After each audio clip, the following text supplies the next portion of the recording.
Hello everyone, welcome to Courts Today by Live Law, your one-step destination for the latest and fastest legal updates. I'm your host Urvashi Chauhan, bringing you day-to-day happenings, landmark judgments, crucial rulings and expert insights into the world of law. Let us start with the headlines and a brief overview of the top stories. We will then dive into the full details and in-depth coverage of each update.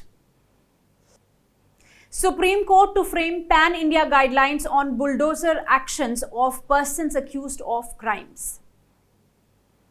Supreme Court today granted bail to Vijay Nair after 23 months custody in money laundering case relating to the alleged Delhi liquor policy. The top court has formed a committee to negotiate with protesting farmers at the Shambhu border and said that the issue should not be politicized. Chief Minister Kejriwal's PA Bibhav Kumar has been granted bail today by the Supreme Court in the Swati Maliwal assault case. The Apex Court has dismissed Kerala District Judge's plea against the High Court Collegium for not considering their elevation to the High Court. The Supreme Court has dismissed West Bengal government's challenge to High Court ordering release of a student leader in relation to the protests over RG Kar Hospital rape and murder case. A PIL before the Kerala High Court has sought CBI inquiry into the Justice Hema Committee report and special law for protection of women in the film industry. The Supreme Court today accepted the apology of a magistrate for remanding an accused violating the Supreme Court order granting him anticipatory bail. The court has imposed a fine on the police officer involved in the case. The Supreme Court today expressed concerns about several states resorting to demolition of houses of persons accused of crimes as a punitive action. A batch of petitions were filed before the Supreme Court in the year 2022 relating to the demolition drive scheduled for April that year in Delhi's Jahangirpuri. The drive was ultimately stayed, but the petitioners prayed for a declaration that authorities cannot resort to bulldozer actions as a form of punishment.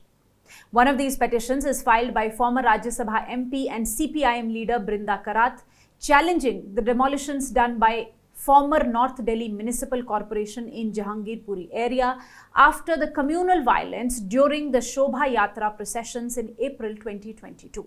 A bench comprising Justices B.R. Gawai and K.V. Vishwanathan hearing the petitions today disapproved of the practice. Justice Gawai said that how can a house be demolished just because a person is accused? It cannot be demolished even if he is a convict. Justice Gawai further said that while the court will not protect unauthorized constructions, but some guidelines were necessary. Solicitor General Tushar Mehta, appearing for the state of Uttar Pradesh, said that the state's stand was clear from its affidavit, which stated that merely because a person is alleged to be a part of an offence, it could not be grounds for demolition.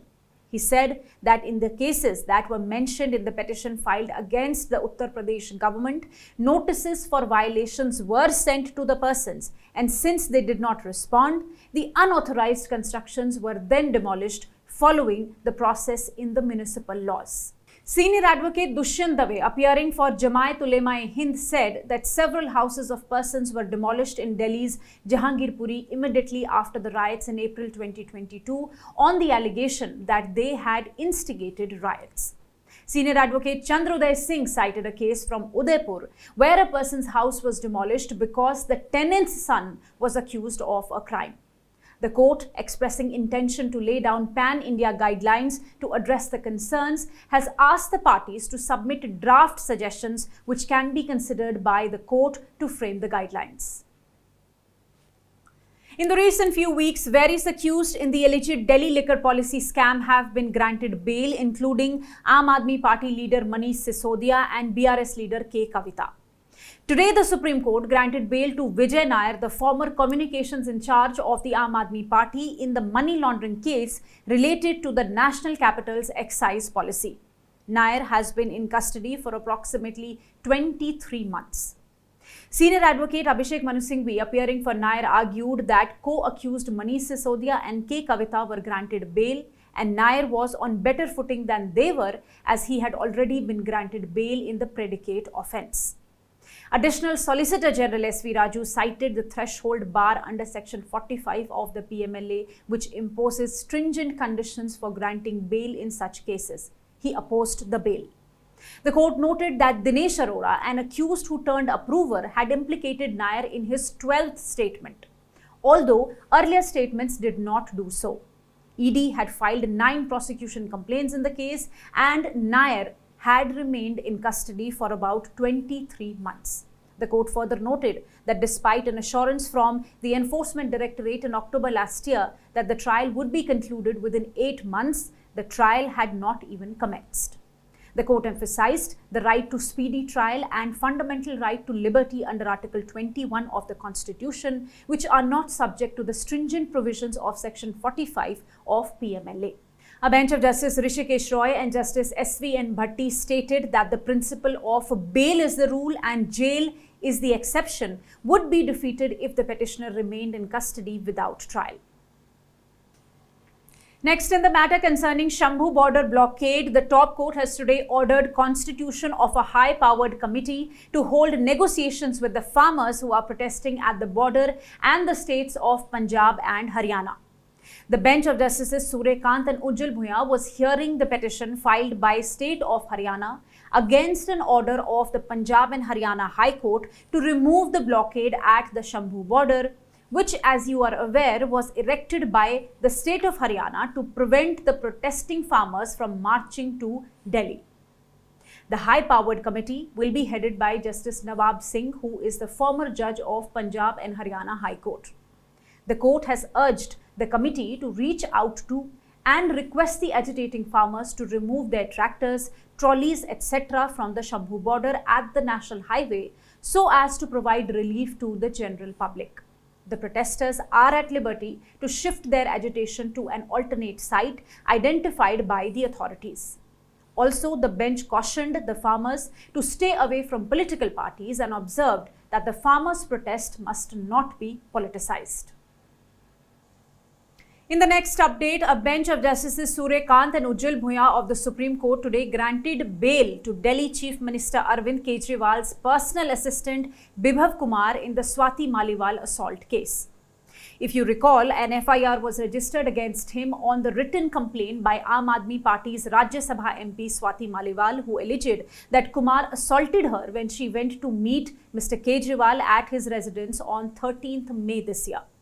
While granting bail, the bench noted that there were more than 51 witnesses proposed by the prosecution for examination, and hence the conclusion of the trial would take some time. Also, that Kumar had been under custody for over 100 days now. The court said that since the charge sheet has already been filed, his release would not cause any prejudice to the investigation, which was already complete. Therefore, the bail was granted. The top court has refused to entertain a writ petition filed by 2 district judges from Kerala against Kerala High Court Collegium for not considering their names for elevation as judges of the High Court. The petitioners here argued that their names were unfairly excluded from consideration, while the High Court Collegium recommended candidates who were not eligible at the time the vacancies occurred.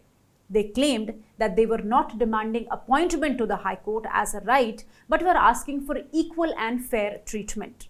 But the bench comprising Justices Rishikesh Roy and S.V.N. Bhatti expressed displeasure at the petition.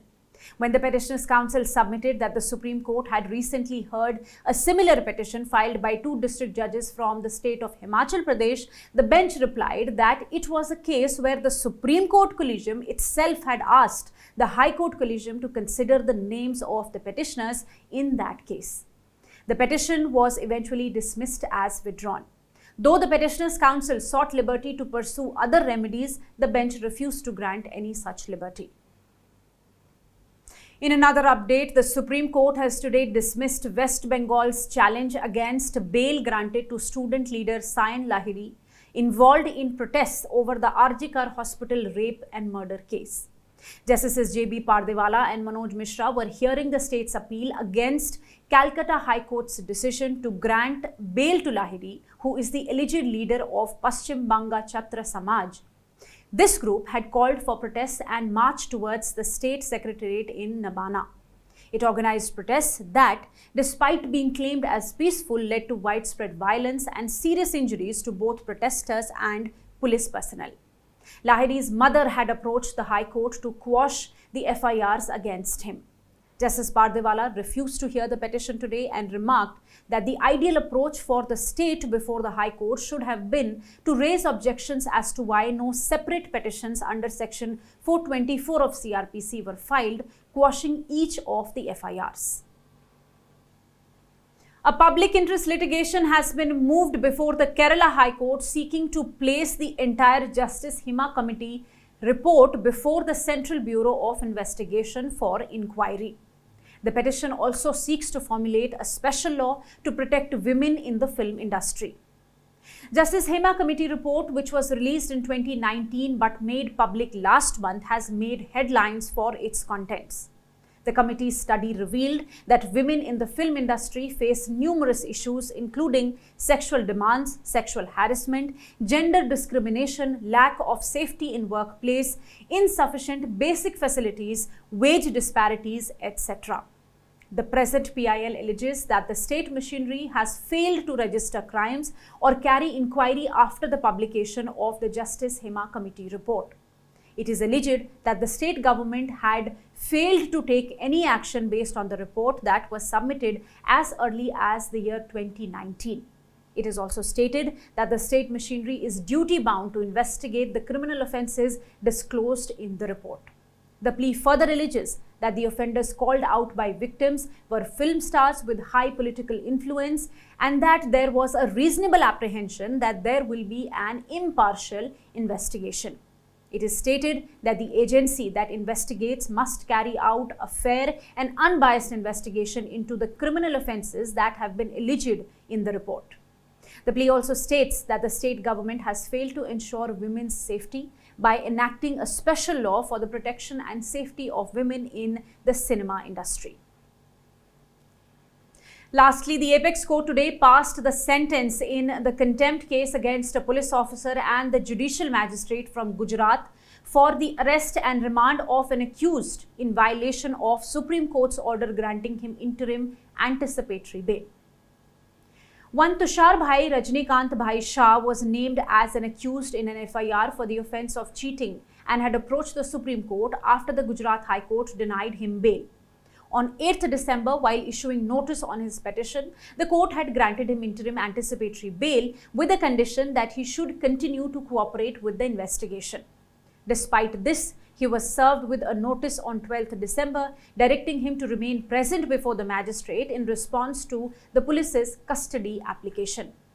The magistrate subsequently granted a 4-day remand to police custody. During this time in the police custody, he claimed to have been physically threatened and assaulted. The court held the police officer and the judicial magistrate guilty of contempt of court. While it accepted the unconditional apology tendered by the magistrate, it imposed a fine of 25,000 rupees on the police officer.